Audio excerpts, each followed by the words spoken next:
Hollow Creek was a town where time seemed to linger, a place where the shadows stretched a little longer and the wind whispered secrets through the gnarled oaks lining its quiet streets. At the edge of town, the abandoned train station stood, like a skeletal relic of a bygone era, its weathered facade a testament to years of neglect. The tracks, rusted and overgrown, disappeared into the dense woods leading to nowhere. Ethan, a young man with a thirst for adventure, had gathered his friends. Sarah, the pragmatic skeptic, Jake, whose nerves were perpetually frayed, and Emily, the quiet one, with an uncanny sensitivity to the unseen. They'd heard the tales, whispers that floated on the wind like ghostly echoes, the legend of the midnight train. It was said that every night, as the clock struck 12, a phantom train emerged from the darkness, carrying lost souls to their final destination. Just an old wives' tale, Sarah had scoffed, her voice sharp and dismissive. But Ethan's eyes gleamed with excitement. What if it's not? He'd countered, a thrill coursing through him. What if it's real? The seed of curiosity had been planted, and now, under the pale glow of the moon, they stood before the station, ready to explore its haunted depths. The air was heavy with anticipation, thick with the scent of damp wood and decay. A single flickering streetlight cast long, distorted shadows, painting the station in shades of grey and black. "Are you sure about this?" Jake asked, his voice trembling slightly. Emily shivered, a sense of unease washing over her. Ethan, however, was already striding towards the entrance, his flashlight beam cutting through the darkness. "Only one way to find out," he said. And with that, they stepped into the abandoned station, leaving the familiar world behind. The air inside the station was thick with the musty scent of decay, and the silence was broken only by the soft crunch of their footsteps on the dusty floorboards.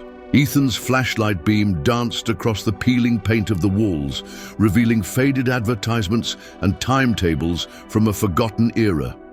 Sarah, ever the pragmatist, inspected the rotting wooden benches, searching for any signs of recent activity.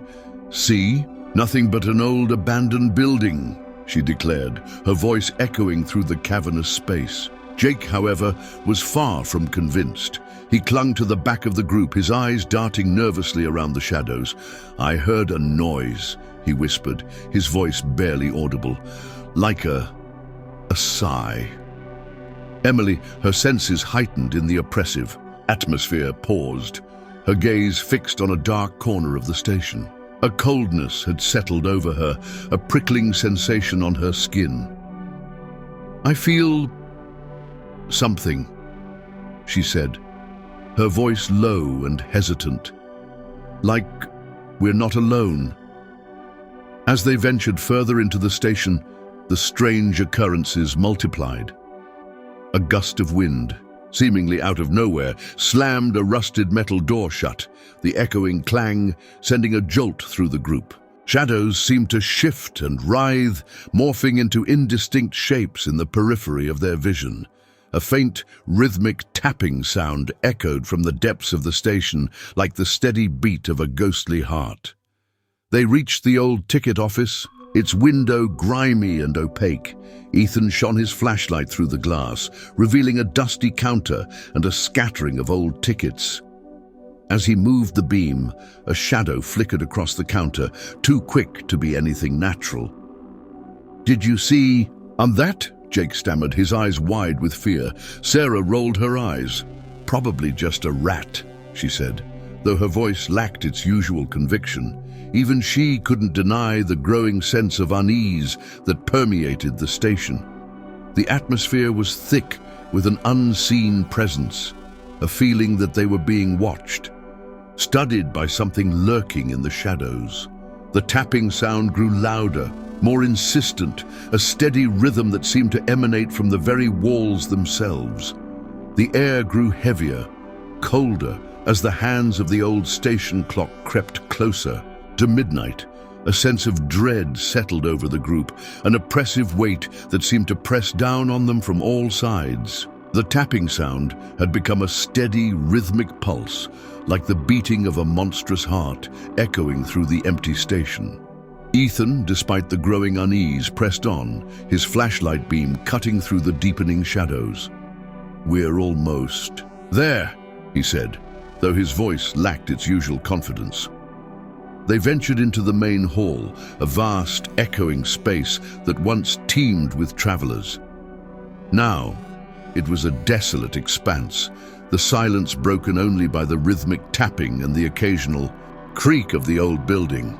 As they moved, fragments of the station's history flickered into Ethan's mind. Hurried footsteps, the rumble of departing trains, the laughter of children.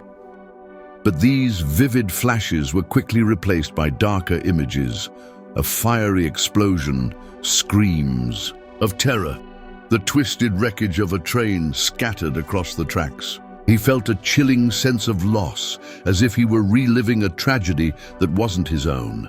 Sarah, noticing Ethan's growing pallor, placed a hand on his shoulder. "Are you all right?" she asked, her voice filled with concern. He shook his head, unable to articulate the strange visions that plagued him.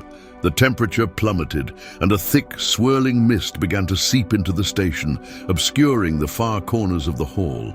The tapping grew louder, more insistent, resonating through their very bones. Then a new sound joined the symphony of dread, a faint, mournful wail, like the cry of a lost soul. Jake, his eyes wide with terror, grabbed Sarah's arm.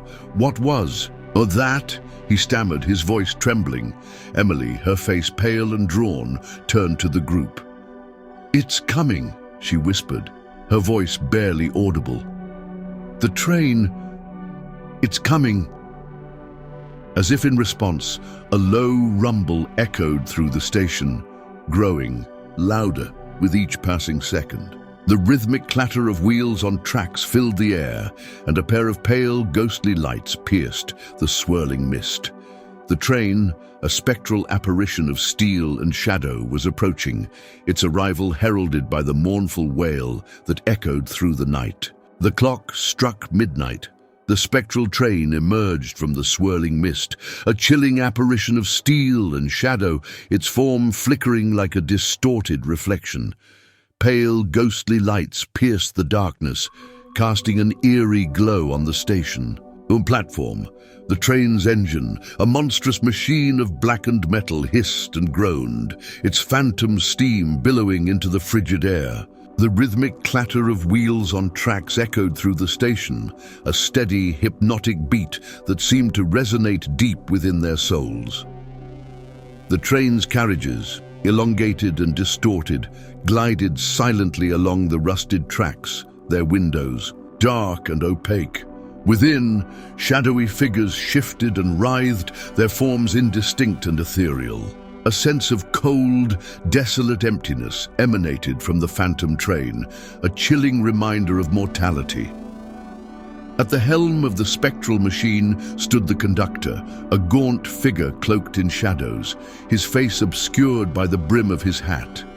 His eyes, however, glowed with an otherworldly light, piercing the darkness with an intensity that sent shivers down their spines. He held aloft a lantern, its pale light illuminating the swirling mist and the ghostly figures within the train. Ethan felt an irresistible pull towards the train, a strange sense of familiarity, as if he were being drawn to a long-lost memory. He took a step towards the platform, his eyes fixed on the conductor's glowing gaze. "Ethan, no!" Sarah cried, grabbing his arm. But her grip was weak, and Ethan moved as if in a trance, his feet carrying him inexorably towards the spectral machine. The train's doors slid open, revealing a dark, cavernous interior. Shadowy figures stirred within, their eyes glowing with a malevolent light. Ethan hesitated, a flicker of doubt crossing his face. But the conductor's gaze held him captive, and the pull of the train was too strong to resist.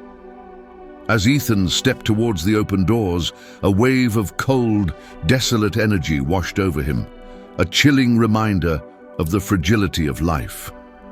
Flashes of images, assaulted his mind. The screaming passengers, the twisted wreckage, the burning station.